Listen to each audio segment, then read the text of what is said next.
আসসালামু আলাইকুম। এখন আপনারা দেখবেন সংবাদ শিরোনাম। ঐকমত্য কমিশন তাদের মতামত জনগণ ও রাজনীতিবিদদের উপর চাপাতে চাচ্ছে, মন্তব্য আমির খসরুর। রাজনীতিতে তরুণদের অংশগ্রহণের সুযোগ দেওয়া উচিত, সংলাপে আলোচকরা। গণভোট নির্বাচনের আগে হওয়া উচিত, লন্ডনে বললেন জামায়াত আমির। অন্তর্বর্তী সরকারের কর্মকাণ্ডে একটি দলের প্রতি পক্ষপাত তুষ্ট, মন্তব্য তাহেরের।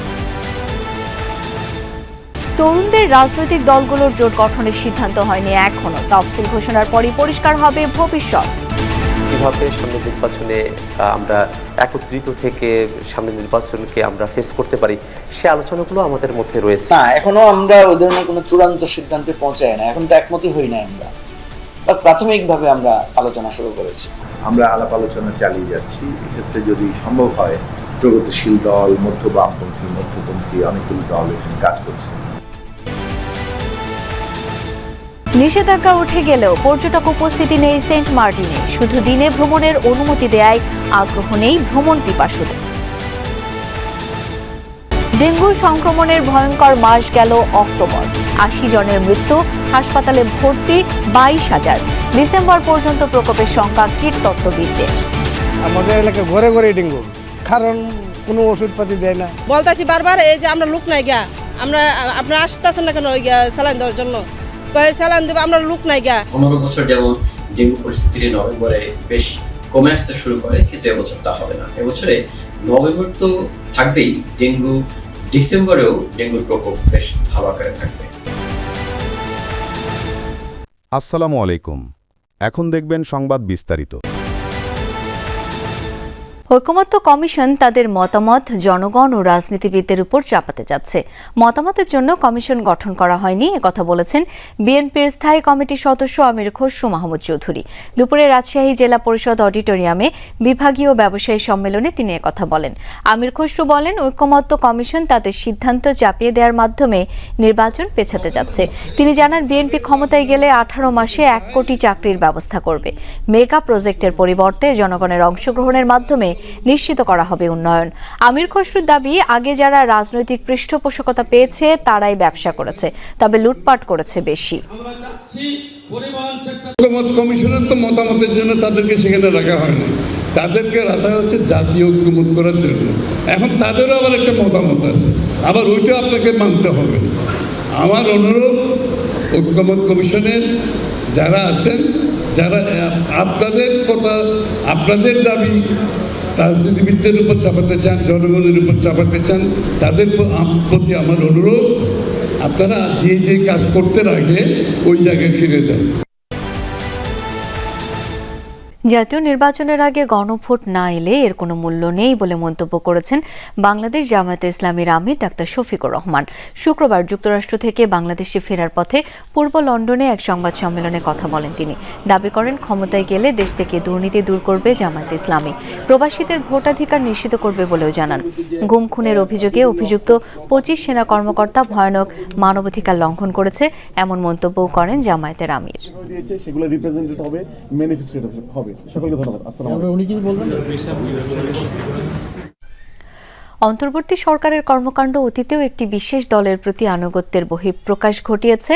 প্রধান উপদেষ্টা লন্ডনে গিয়ে একটি দলের চাপে নির্বাচনের রোডম্যাপ ঘোষণা এবং সাম্প্রতিক সিদ্ধান্তে পরিষদের পূর্ববর্তী সিদ্ধান্ত পরিবর্তন তারই উদাহরণ।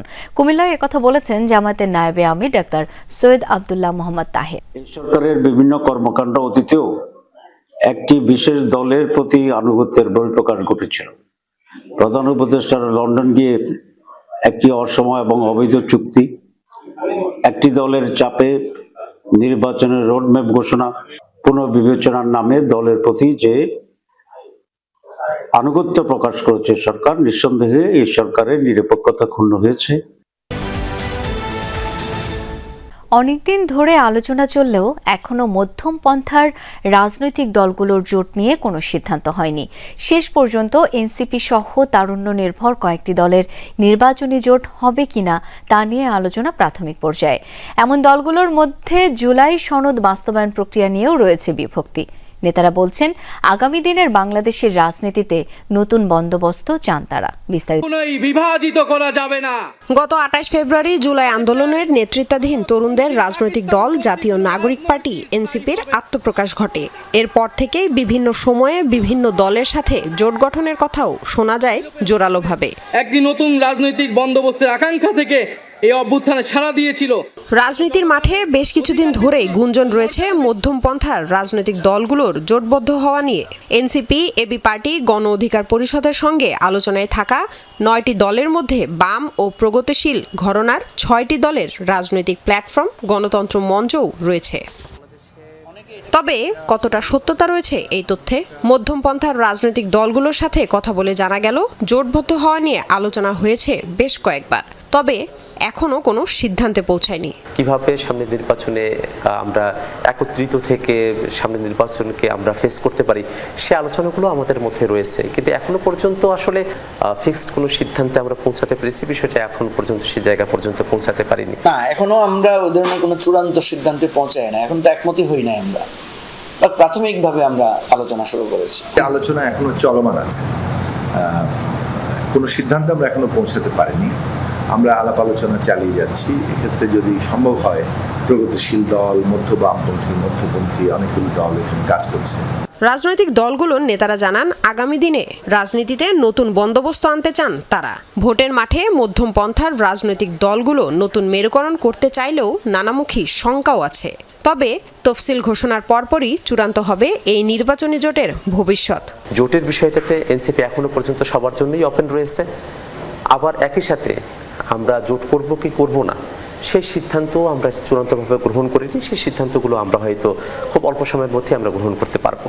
নেতৃত্বের প্রশ্নটা তো আমরা আমাদের গণতন্ত্র মঞ্চে যেভাবে কাজ করি, কোনো একক দল কোনো নেতৃত্ব দেয় না।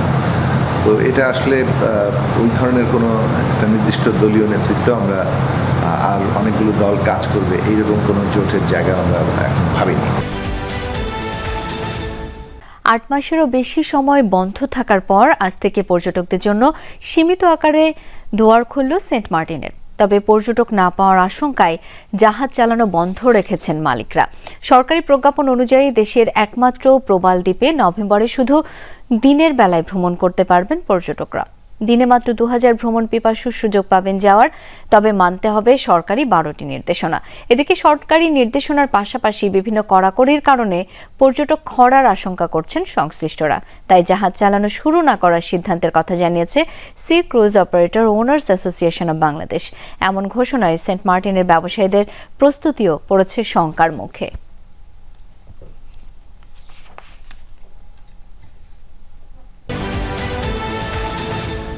ডেঙ্গু সংক্রমণের এক ভয়ঙ্কর মাস অক্টোবর। রোগ নিয়ে হাসপাতালে ভর্তি হয়েছেন ২২,০০০ মানুষ, মৃত্যু হয়েছে ৮০ জনের। বিভিন্ন হাসপাতালে বাড়ছে এই রোগীর সংখ্যা। কীটতত্ত্ববিদ বলছেন, এবছর নভেম্বর-ডিসেম্বরেও থাকবে ডেঙ্গুর প্রকোপ। রাজধানীর ডিএনসিসি হাসপাতাল অক্টোবরের শেষ ২৪ ঘন্টায় রোগী ভর্তি ১৪৯ জন। এর মধ্যে ১২৮ জনই ডেঙ্গু আক্রান্ত, যা এবছর একদিনে সর্বোচ্চ ভর্তি। এই হাসপাতালে ডেঙ্গুর চিকিৎসা নিচ্ছেন